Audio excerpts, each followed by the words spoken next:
Good evening. You are listening live to the Extreme Movie Show. I'm your host, Rob, broadcasting to you as usual from the Pinos Palace, just west of Orlando, Florida. I have on the Extreme Sat line, soon to be an official sponsor of ASTA Space Mobile, but let's not go there yet. I've got RDV from the Great Midwest, and backstage we were debating the merits of, or lack thereof, in my opinion, of the Superman movie. And it could help make me think, RDV, of the movie that we just did recently, Savage Streets with Lynda Blair, that exploitation, rapey kind of film. And the movie we're going to talk about now, the first one in a triple B series, even though they're all triple Ds, and that's Malibu Express from 1985 by Andy Sidaris. Yes, the movie that Hugh Hefner hated because it had girls sweating and they had guns.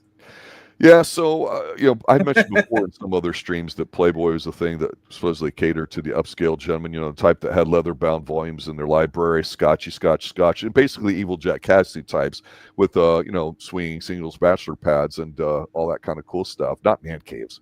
And here we have a movie that essentially has several Playboy playmates in it that cannot act. They're obviously not there for the acting, and it's a cheesy kind of film and all that. My issue with this film is I think the second one we've already reviewed, it just seemed like it was a half step better in a lot of respects. I liked what they were trying to do in here, but maybe it was an editing or pacing thing here. This can be a bit of a chore, and I have to sit there and say, if you look at the unrated version of Savage Streets versus this one definitely wins out in the let's have sweaty relations department, but we have a high volume level of booby content and just ass and guys showing and honestly I'm not gonna compare it to any other movie other than the movies that Andy Sidaris has done. True. One reviewed. He does a certain kind of movie. The one we did before this was Hard Ticket to Hawaii, which I thought was way better. Me true. Yeah, but this is before Hard Ticket. You true. It's true.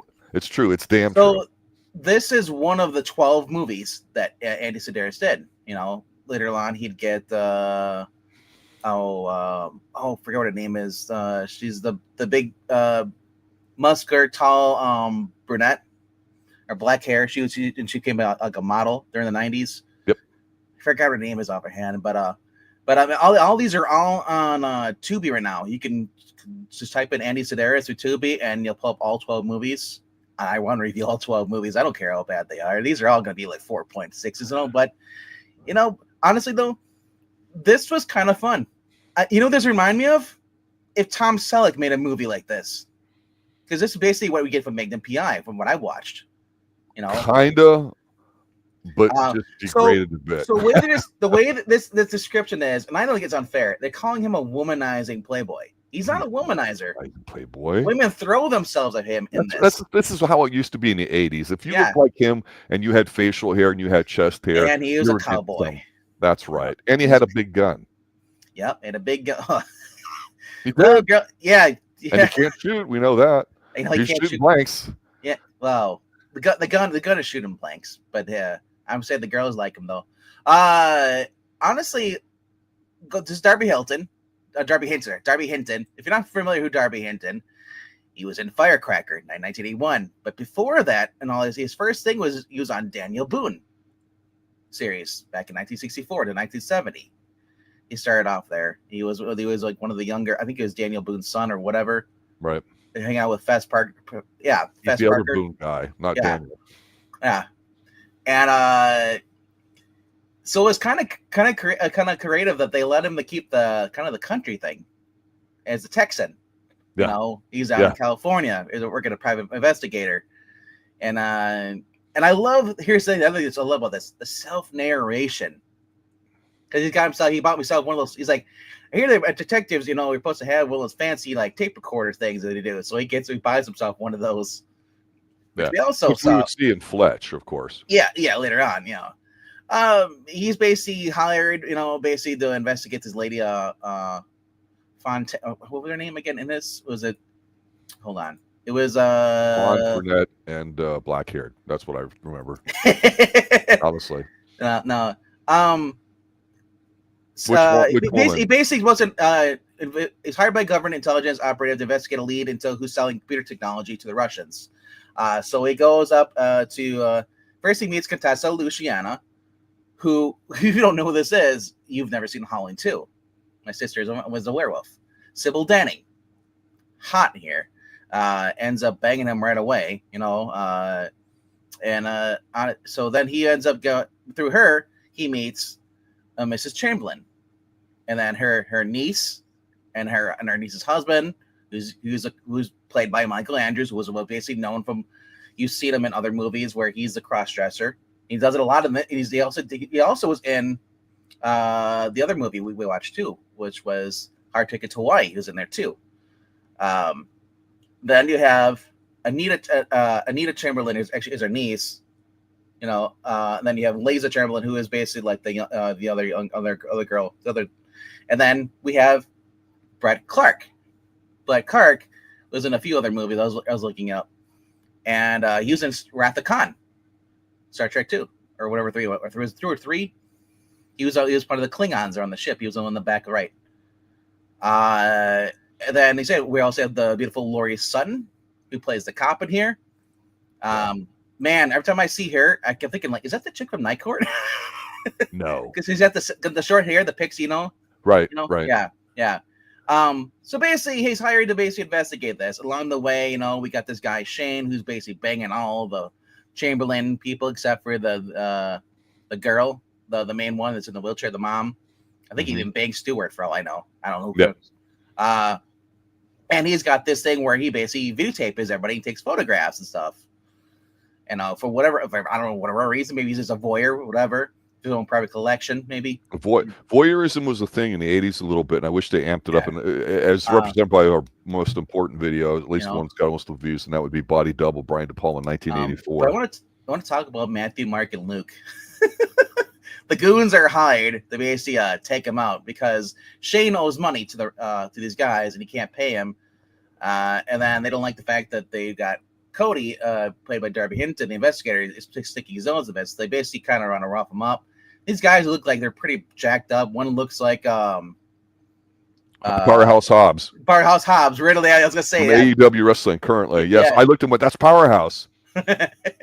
Yeah, that was I believe that was Luke, who also played by John Brown, who's also in The Howling too. As well, I looked them up. Yeah, and then you had Mark, who was played by, let's see here. He's another guy who's popped up. Real quick. He looks like he's lifted a weight here and there. I'm not gonna say Mark. Fuck. Or are you talking about the guy with the? Matthew. Sorry, Matthew. Mark's the other white guy. He looks like Lou Ferrigno. Matthew is the one that gets his ear shot and all in this. He's like, where does it say his name? Does it say his name in here? Art Metrano. What the hell kind of name is that in the movie? I know, but I'm sure you've seen him. You had to have seen him on other things before. He was in Police Academy 2 and 3. Yeah. He's also in Breathless with Richard Gere. Yep. He's Beverly Hills Body Snatcher, 1989.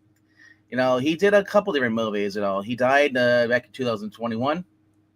But then we also have the beautiful what is her name? June Hanaker is played by Lynda Wiesmeier, who sadly died in 2012. She had brain cancer. She was also another Playboy playmate here. She's the one that's basically in this movie. She's the one on the right with the sailor hat. She's basically the not NASCAR, but she's a race car driver and stuff. And honestly, her and Sybil Danning are what stood out the most. Otherwise, than he had Laurie or Sutton, who the cop. But honestly, so basically, this movie is just like a far-fetched thing. It is low budget. It's $500,000 was the budget. Yeah, super low budget. But the thing is that for the girls, you get to see what's his name naked, Darby Hinton. For at least the most part, you don't get to see his junk, but you get to see everything for the most. You get the Stallone butt shot in the shower. Yes, thank you. Got more ass shots than no homo, but yeah. Yeah. The girl is a lot topless and all, lots of topless. Yeah. Lots of almost simulated sex, except for it's more of just the passionate. I'm in the car and holding you like we're almost moving, like we're having. It's like they're edging. I mean, honestly, that's like the hot thing now with the young chicks saying it's not real. The best way to describe this: if you were growing up in the 80s and the 90s, you turn on Skinamax. You got your softcore movies. That had a little bit more than this, though, but it's close. Yes. It pretty much showed everything except for the dick. you know, for that part, most part. But you get some action here too, you know, and he ends up basically with the help of the cop and stuff, you know, he ends up solving the murder, you know, and basically everybody has a part here. Even the girl who's working on with June at the racetrack takes photographs, because he ends up, after seeing that Shane was killed by somebody, he grabbed the TV and he fell out of the window. Mm-hmm. He walks in his. I love this because like DNA, man. He walks in there barefoot. He just got out of the pool. He sees Shane over there the next day because he's flirting with Sybil Danning, and so he walks into the room barefoot, leaving DNA wherever he walked in there. He sees that there's someone jimming over a dresser there, and he basically pulls it open, and he finds a roll of film in the camera, takes it out, and then he closes it, and then he takes a towel, wipes the brass handles. Like, dude, your DNA's everywhere. You know, I love this. Like, it's so stupid the way this is set up. Well, it's poorly written, but it earns its 4.9 or 4.7, whatever it is, on IMDb. But here's my thing. Going into this, you don't even have to look at this, see what the IMDb scores. Just look what we have over here to here, and then look at anything else that's on Tubi with these things. You know what you're going into. It's not going to be Crocodile Dundee. You know, it's. You're basically watching. It's like watching like Charlie's Angels with porn. You know, just kind of in a way, except for they were smart women. You know, here they're not dumb or airheads. They're just attractive and they do their job and that's it. So they're treated like co-workers and they just have a good time together all the time. And the one thing that struck me was early on we see him drive, and I don't know if that was supposed to be that was a Ferrari. I couldn't quite tell. That was a red DeLorean. He was driving. DeLorean? Yep. Okay. So he's driving his car and he parks in front of that building, which actually looked kind of magnificent. I was like, wow, this looks kind of cool. And then it stopped looking cool. Then he goes in there and I'm like, okay, what kind of film is this? Because there's two scenes that stuck out to me early on. He walks into it and like, the shooting range? Yeah, the scientist is there with the shooting range waiting for him. And he goes out and he's like, static or moving? And he looks moving. And then because they take the time to see him with this cowl-covered gun holster, and he takes the gun out with the 6-shooter, whatever, 8-shooter, and like misses everything, and then just walks out. Like it holds 6 rounds. Okay, whatever. It's a Dirty Harry gun. That's what he's got in his hand. Right. Okay. Well, is that Desert Eagle? What is that? No, Desert Eagle. No, it's a 44. It's a 44 Magnum. Yeah. 45. Okay. With the long neck. It's the same one that Dirty Harry makes. That's that's why when the shower, when the goons come in, just go ahead, punk, make my day. Do you think really? That's right. Well, the other thing I like though is there was this attempt to having your swinging singles bachelor pad not just being some home. I mean, back in Mission Impossible in the early seasons in the 60s, the main guy that would cast whoever he wanted in that particular episode, you'd see him drinking a scotch there with a really nice, beautiful leather couch and, a vista view and all this kind of stuff, and a pretty big kitchen for a bachelor. And then you would see that develop over the years. Here, there was a thing in the late 70s with Chevy Chase, and I think it was Foul Play, and some other shows where you would live on a houseboat. Okay? And so this guy lives on the boat. But the problem is there's just this impossibly too gorgeous, beautiful woman next door whose water just doesn't work, so they want to come over to use a shower and spend time with them. So you know what I started doing? Sometimes I know people in our group have done like booby counts in films, or body counts, or death counts, or whatever. I started what I call, and I'm officially introducing it here in front of you, RDV, and to everybody listening, I have never brought this up before. But RDV, I started what I called a seed count, because it's like, okay, he just had relations there. Check. That's probably just one seed. Let's say he's every woman in this movie except for the mom. He makes sweet love to, and the two niece, the daughter. He doesn't make love to at all. Yeah. Everyone else, like, yeah. So he gets the secret transmitted, message that on the crappy little LED thing. Yeah. And they're like, "I'm sorry, ladies, I have to go to work. Oh, what are we gonna do without you?" And it's like he's just like teased them before he bangs them. And I'm like, you know what?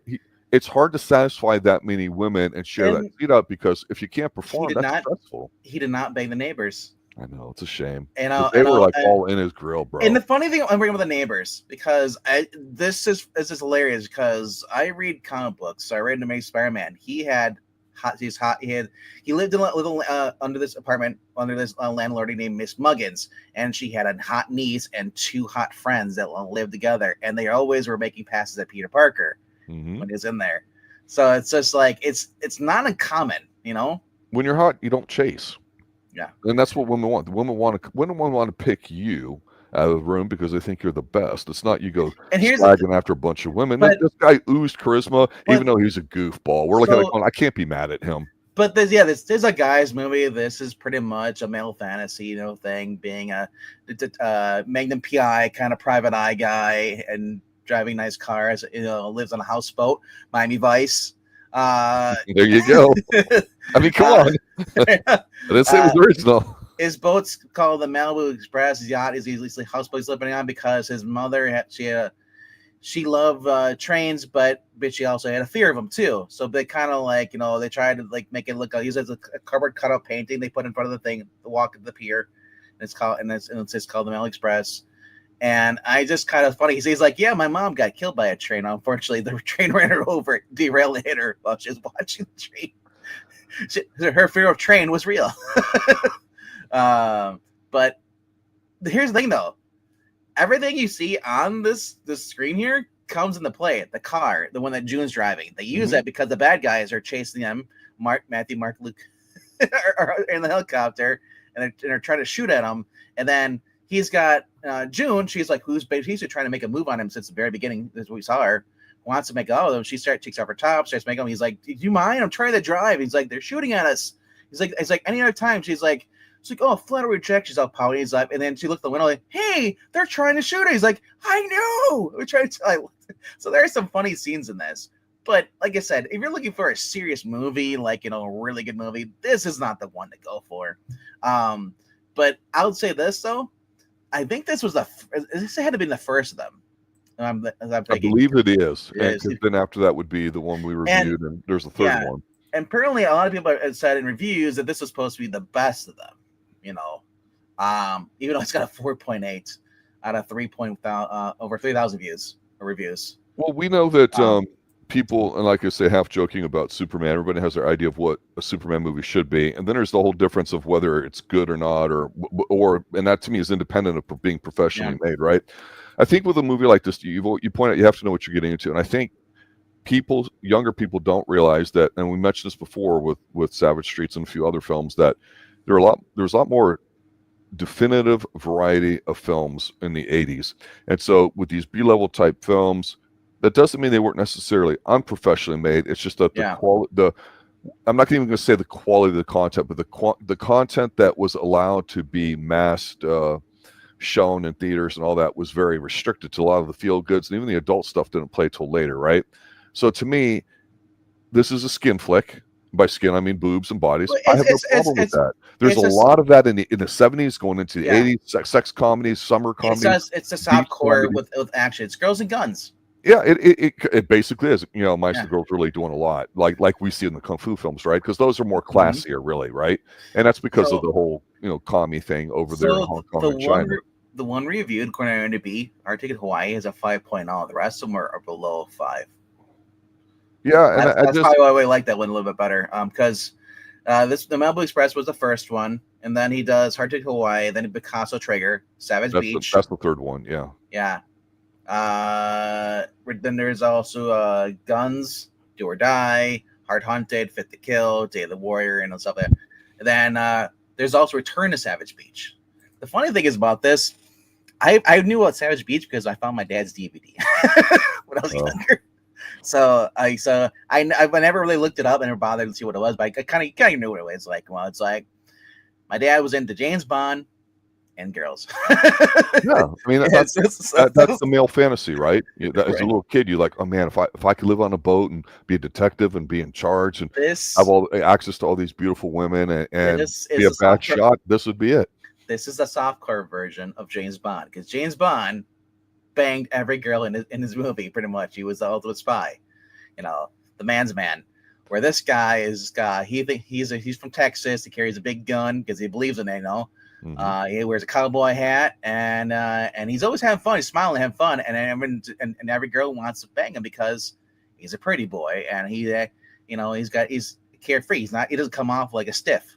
Exactly. And he's not ugly. He's got a nice physique. He looks good. Oh He yeah. looks like a man. I kept thinking. You know what reminds you of the Italian ninja? Franco Nero? Yeah. You know, a little I bit. can see a little bit of that in there. Yeah. The original ninja out of the best ninja trilogy of all time. Yeah. Yes. Look, I know the big thing going on Twitter, like yesterday and today, is there's yet another remake or a new film. I don't even know I know what you did last summer yet again. Yeah. And I guess what's her face is in it from before. She's extremely beautiful. Jennifer Love Hewitt. Yeah, and so they showed a picture of her on the carpet. And she's got like a body dress on, and she's put on a few pounds. You know what? She's got a better look from when she started. Sure, right? No. I don't think she looks bad, right? No, I think she's gotten better with age. And Jennifer Love Hewitt, because first when she was doing all those movies, like she did one with Sigourney Weaver. It was called was it called Heartbreakers? I think it was with Heartbreakers. Mm-hmm. See how skinny she was in that. Now that she's actually put on a few more pounds, she actually looks so much better. And that's the thing about these Hollywood actresses. No, they give themselves anorexia, kind of looking with Ariana Grande. How she looks like a skeleton. You know, you shouldn't look like the Crypt Keeper. That's the sandwich scale, sir. Yeah. How many sandwiches do you need to eat to get to break even? But overall, you said this was a fun movie. I thought that what's his name again? Darby Hinton. That's such a weird name to say. Mm-hmm. I kind of want to say Darby Allen. Darby Hinton is actually just a fun character in this. Yeah, he can't shoot for shit. I think that's part of the joke because he's from Texas. Remember, they're supposed to be like good with sharpshooting stuff. Yep. He's the Texan who can't hit shit. And even his girlfriend, he's like, "Don't worry, I got it." He's like, he jumps in front of her, and then she's like, and he fires, and he hits something else, and the guy's like, "What?" So then she gets in front of him, and she shoots the guy, and he's like, "Really?" He's like, "I would have got him eventually." He's like, "Sure." See, these kinds of movies don't make fun of women. No, and so they're not sexist in that regard. They're not, men are in charge kind of thing. It's really not. And so this lightheartedness that existed in the 80s, we don't have it anymore. I love this because this movie, there is a little bit of whodunit because Shane gets murdered, and we're showing this woman. It looks like a woman in a trench coat, and she has a ski mask, and you're almost thinking that could be Stewart, dressing up in drag, because you're led to believe that, but then you're like, no, it's the other daughter. It's like, what? It's like Ace Ventura. Yeah, and so then when you finally figure it out at the end, he gets his recording. It's Sybil Danning. She says, "I shot him. I work for the CIA and stuff. Because this guy was selling government secrets, working for the Russians, so I killed him." Mm-hmm. And she's like, "I'm in Hawaii right now, and I'm really horny. So when you're done with this little investigation, come see me." Yeah. I'm like, it was awesome. Sybil Danning, it might be for me. Oh yeah. Look, there's two lines of movies, and the old classic one is basically your Lolita type films, where you have the young girl and the older guy, which I know you go ooh and awe and just get disgusted about. I'm not saying it's right or it's wrong. I'm not, but it's a theme, right? And there's the reasons why younger women are attracted to older men and all that. And it's not necessarily money, but that's the theme that's been explored in literature and everything. But now in today's society, it's celebrated that like a female teacher can have sex with her junior high school student guy and all that because somebody passes the nudes around or with the video and they get busted or whatever. And it happens more frequently than male teachers and female students. So that's kind of a thing, but it's just not the same. And for here, I just go, they're having so much fun. They're enjoying it. Why can't there be a movie like that out right now where it's not a big deal to each other? You know what I'm saying? Yeah. So the girls to remember who it was is Julie Strain, the late Julie Strain, mm-hmm. who was the main star of Heavy Metal 2000. She did The Voyage. They even did a game based off that. She also was at the time, I think I don't know if she was engaged, but she might have been married as well to not Peter Laird, Kevin Eastman, creator of the Ninja Turtles. Interesting. Yeah, so she was cosplaying as Vampirella stuff through the 90s.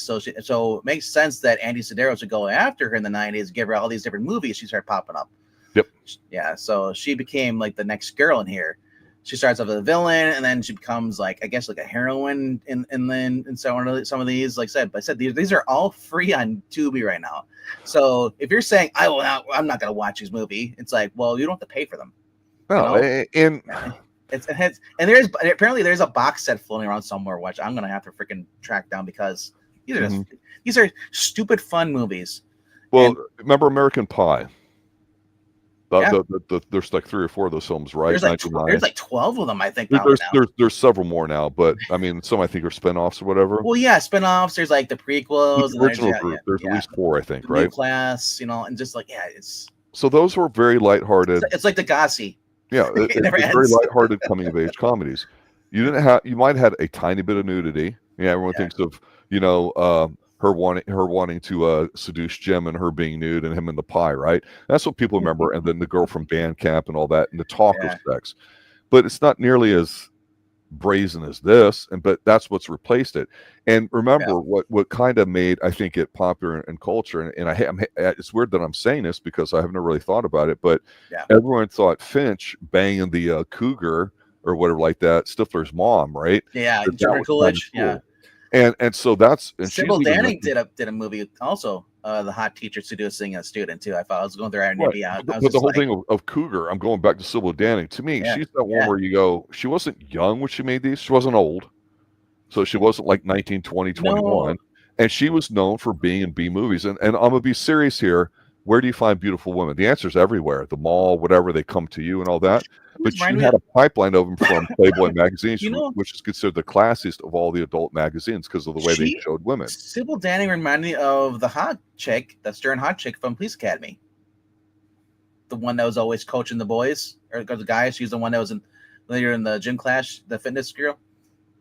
I don't remember who that was, though. I forgot. I can't, Sybil, but I can see what you mean. I think she also appeared in Police Squad, too, as well. But she was the hot blonde. It basically was pretty much that Steve Goldberg gets with it in the first movie, Right. Yeah. No, Sybil Danning's got an incredible body. But Halloween 2 is her famous. Halloween 2, is the one that's pretty good. That's her famous. That's her breakout role that she's done. Halloween 2. Your mother is a werewolf, which has in it actually. Dracula from 1958. My favorite Dracula, Christopher Lee, is in it. They go to a small town in Transylvania, and she's there, and she's like the lead werewolf clan member or like that, trying to get pregnant to raise more babies and stuff like that. And frankly, if she seduced you, what were you going to say? No? Or if she tells you, or she says, "Come here, I'm going to breed you, RDV," you're not going to sit there and go, "Ooh, gross, you're older than me." You're going to be like, "I'm under your spell. Let's have a wolf baby." So a little bit off topic. I'm going through Andy Sidaris' his stuff he's directed stuff. He also directed Lake Placid, the 1980 Olympic Winter Games.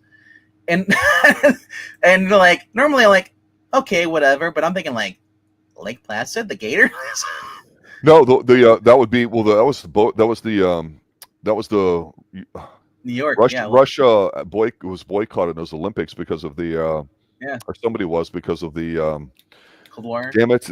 They took the hostages and Reagan came in and got them out. Yeah. Okay, and so Lake Placid was the site of where they did them that time. So I'm just saying because everybody knows, anybody who was born after 1990 only knows Lake Placid as being the giant gator movies. Exactly. Yeah. So that just kind of threw me off because I honestly have never gone back to see where all the Olympics takes place. I really don't care. Right. I'm not a big Olympics person. So when I saw that, like Lake Placid, actually was this is kind of funny that they made a whole horror movie off of that. And like, it must be different Lake Placid because when I saw it was nowhere near New York. But Andy Sidaris did. He also directed a 7 from 1979, and this is Gemini Man. He did an episode of that. The Hardy Boys, Nancy Drew Mysteries, also directed an episode of that, and an episode of Kojak. So it's like I kind of want to watch some of these worst movies. Like Barbara Lay's in this 7. Came out is rated R. It came out in 1979. Hawaii has fallen under the control of ruthless cartel of 7 gangsters. FBI requires the services of an ex-agent turned assassin, Drew Savano, who assembles a team of 7 hitmen to stop them. Like, this just sounds cool. Babes with guns. That's how it is. And who's in there? Art Metrano. As well. And then we have Seth Sakai. What's Art known for? Art known? I just told you he was Matthew in this movie we're reviewing. Right, but what is he known for, like in bigger films, or where else might people know him from? Well, I told you, Police Academy. Oh, he's in that one as well. Okay, he's in Police Academy 2 and 3. He's also known as Assignment. or actually, hold on, sorry. History of the World Part 1. He died in Florida, Ventura, Florida, in 2021. Just recently died. But Breathless was his big one he was in with Richard Gere. Yep. You know, but I said like he's also on. He basically did TV shows: Herman's Head, Silk Stockings. He's even on. He did voices, did English voices for Gotcha Man back in the 90s. Then Murder in Mind, Pacific Blue, Empty Nest, L.A. Law. I said like he wasn't a big actor, but he appeared in different things. He was in the movie Toys with Robin Williams. So the Golden Girls. He was 21 Jump Street. He was an episode of that. Cagney and Lacey. He was an episode of that. Hill Street Blues. Like A-Team. Punky Brewster. He was in Masquerade, Fantasy Island. Joni Loves Chachi for 16 episodes. He was Uncle Rico. And that. God, Joni Loves Chachi. I mean, there's just some things you just not go back and watch. He was in WKRP in Cincinnati. He was on Benson, 2 episodes of that. Then he did some voices, voice work for Fred and Barney Meet the Thing, Fred and Barney Meet Shmoo. Like I said, he was on Incredible Hulk episode. Ted Knight Show, where he was on Beretta for 4 episodes. He was Officer Pulaski. He was also Charlie's Angels, Police Story. He was on there too. 3 episodes, 3 different characters. Which I think is still kind of funny because when I learned that, wait, the same guy comes back and plays 3 different roles and nobody notices. So your Teenage Mutant Ninja guy married Julie Strain, I guess, and she's done a lot of stuff. To me, she's like the '90s version of what we're talking about with Sybil Danning, but she's like 6'1" and extremely athletic. She was the hotter version of China. Basically, the way to put it, China from wrestling. Oh, I know who you're talking about. I may not know, but I definitely know. This one was she was a bombshell with that physique. But she became like that kind of 90s movies. We've talked about this with the martial arts films, right? We talked that in the 90s you'd have your goofy detective, pretty stuff like your Silk Stockings and your Acapulco Heats and those kinds of things. Yeah. And so things were kind of like cute, pretty, and not very macho. They're like tongue-in-cheek became the norm. But then you had like 1 or 2 people that would still do some of these B-level things. And we mentioned this before. Cynthia Rothrock's best stuff was probably early. To me, like Jackie Chan, I think that's a similar thing. But she had a lot of stuff in the 90s. That's some good stuff, That's the thing. That's the actresses that are better when they're in Hong Kong films. Yep. Especially martial artists. Then as soon as they go to the 90s, it becomes all about this. And hardly any action. This still has some balance of action. But it's not, the one I want to review with you is a Firecracker, and that has our buddy here has Darby Hinton in here, and also has what's her name in here? Firecracker. If you've never heard of that movie of 1981, it was about basically a real martial artist, Jillian Kessner Graver. And basically she's a Los Angeles martial arts instructor, goes to the Philippines to find her sister. And along the way, she's basically assaulted by other guys, and she fights back. The whole thing is that it's kind of like what they've done with Power Girl in the comic books, especially in the 2009 series. Every time she gets in a fight, her clothes get ripped and torn. And that's what happens to this girl in here too. She basically kicks guys' ass and and then she's also doing some kickboxing. And she has a bra and a panties fight scene where she's in there and she's just beating the shit out of guys in her bra and panties. I said, like, these kind of movies are B level movies, but I said, when you throw martial arts into this, it's kind of funny. Like, we're just talking about the new movie Ziam. It's a Thailand basically based zombie movie where a guy who's a former Muay Thai boxer goes to rescue his girlfriend and she works at the hospital, the doctor. And it's in like a post-apocalyptic world where basically this organism, after the global warming, this virus is released from the ice caps and kills all the fish. And then this guy eats a fish, becomes infected with this virus, becomes a zombie. And so basically this guy is basically doing Muay Thai versus zombies, punching him, kicking him, beating him up. A lot of elbow strikes. Oh, it was fun for me. Like I said, it was a dumb plot. So the guy should have died 10 times over. He's sure. The one thing Koreans do well, they make the zombies look kind of scary. But it wasn't Korean though. It was all based in Thailand. Oh, excuse me. You're correct. So, yeah. But you do bring up a thing because the zombie movies we talked about Korean Chuck Norris, Don Lee, who was in Train to Busan. Mm-hmm. Just like Train to Busan takes place in a train station or on a train, this whole entire movie takes place inside a whole basically a hospital. So everything in there becomes a weapon you can use. It basically felt like a video game. Each level clear. But overall, like I said, I like these kind of movies, the lower budget movies, and we've watched reviewed Gore, the Outlaw of Gore, whatever, two Outlaw Gore, whatever. We reviewed those, and these are probably the worst low budget, worst acting. But there's always some kind of like hidden magic to it. Like when a movie becomes so bad, it becomes entertaining. And not every bad movie can do that. And therefore, I don't call it a bad movie when it does that. I call it a good movie because it achieved something without even trying to do it. It was trying to do something else and achieve something, and it did this. Like I said, you know what you're getting into walking into movies like Malibu Express. These are very low budget, $500,000 budget.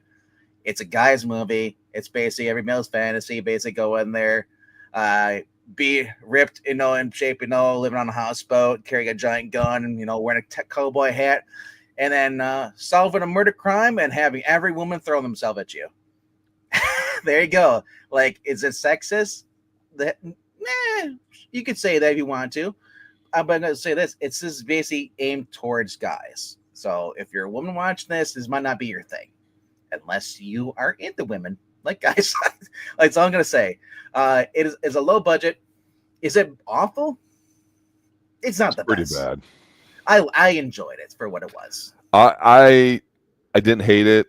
I didn't get mad at it. I didn't fall asleep like Superman did for me. So I don't know what that's really saying. But you're right. You got to know what you're getting into. So it's a different mindset. And if you don't know that going in, this might enrage you within 5 minutes. Yeah. Here's the other thing we brought up. The guy says, like, I've been shot at. The guy's, my car was destroyed. I got raped by this hot girl. Yeah. I mean, life is hard. Because he basically gets his car gets shot up by the bad guys, Matthew, Mark, and Luke. They destroy his car. So he comes across his used car lot, and there's this hot chick looking there, and he's like, I need your fastest car there. And she's like, well, I'm sure you look like a fast ride, and it's like, so she basically has sex with her in order to get this newer car, It's transactional, so I'm sure each of them. But I love how he says after this, he's like, I got raped by a woman. I was just like, it was so dumb. Yeah. Desert Rose, I don't blame you. Like I said, I don't think this would be your cup of tea. It's.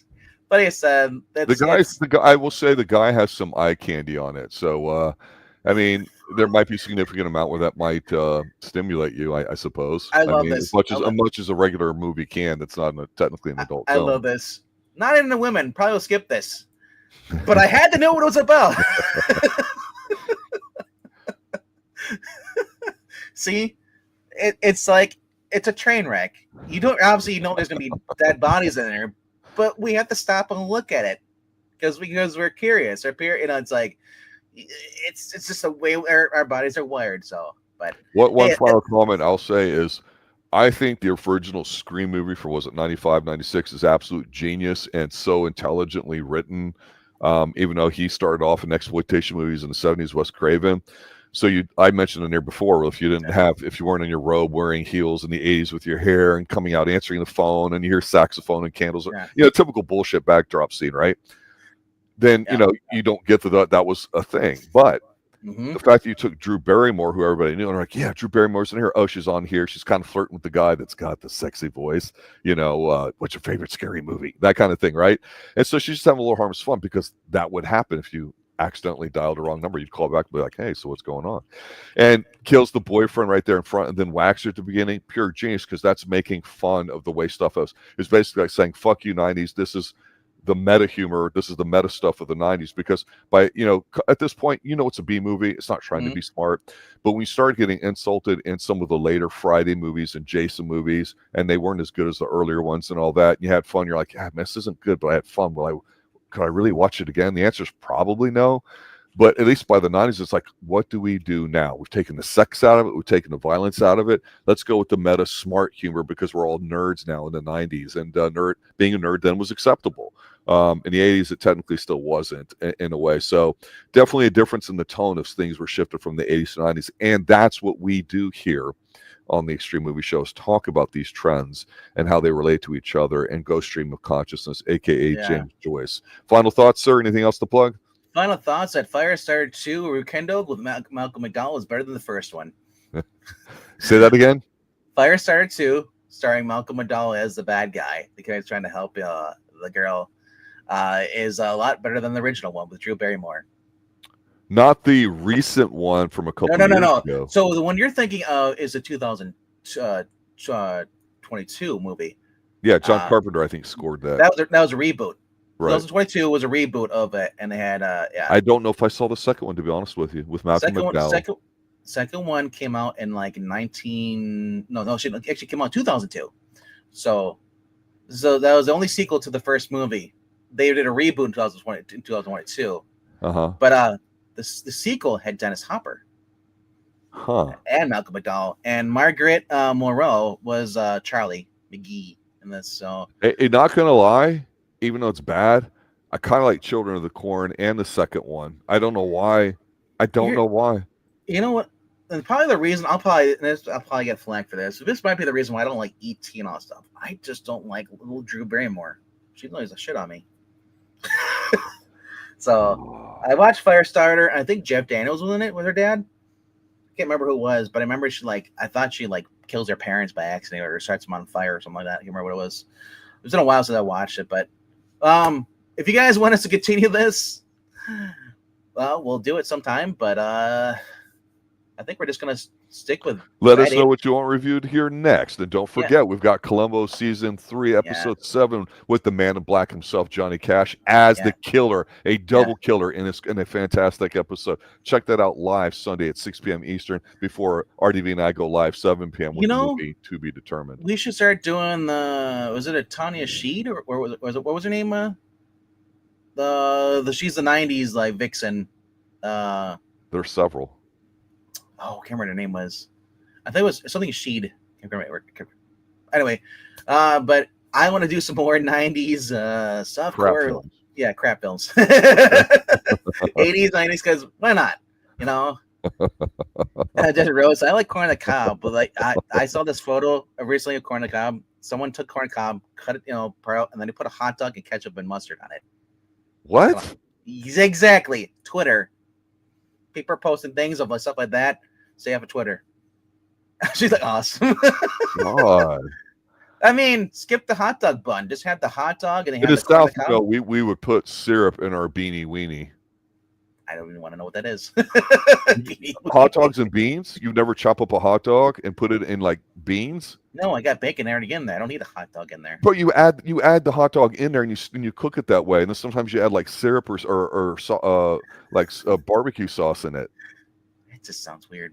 No, the Vienna sausages, that's what sounds fucking weird in a little tiny can. The little hot dogs. Look like little chopped off Audis from third world babies or something and all that. But no, beanie weenie they do. And it's a textural thing, which matters when you're eating. They're called cocktail wieners.